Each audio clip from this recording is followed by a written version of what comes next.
In a press conference where the PDP presidential candidate Atiku Abubakar described the Supreme Court judgment as an illegality, called for a constitutional amendment asking for a 6-year single term for presidency and to allow for completion of litigation on elections before inauguration. Reacting to this, some residents in the FCT says this is not a criteria for good governance. They say good leadership is about delivery, not by timing. There are mispriority in terms of how good development. What is 6 years single term?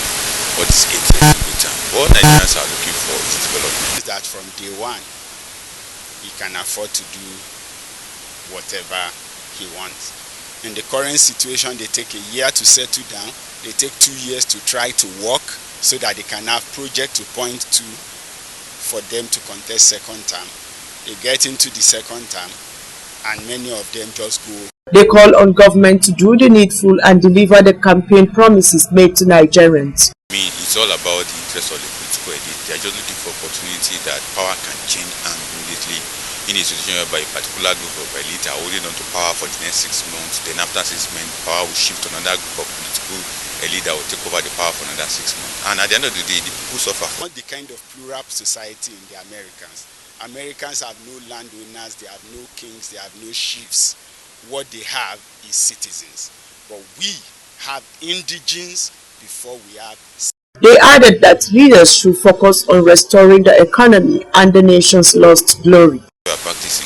I do say that we can't get our development right at the first time of the president or the first time of the governor. It's just that the interest of the people in power is all about accumulation of wealth, exploitation of the process and the system that is available to them, and not caring enough for the people.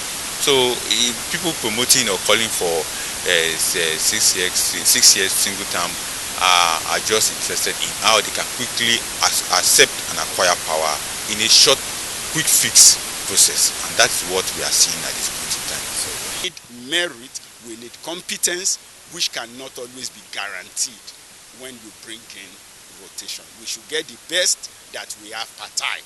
Then if you are now going to tell that best, it is not the turn of your region, it is not the turn of your state, then we lose the opportunity to have that best work for us. In Nigeria, a single term spans for 4 years, and leaders have the option to seek re-election for an additional 4 years, resulting in a total tenure of 8 years. Juliet Dengiwa, ITV News.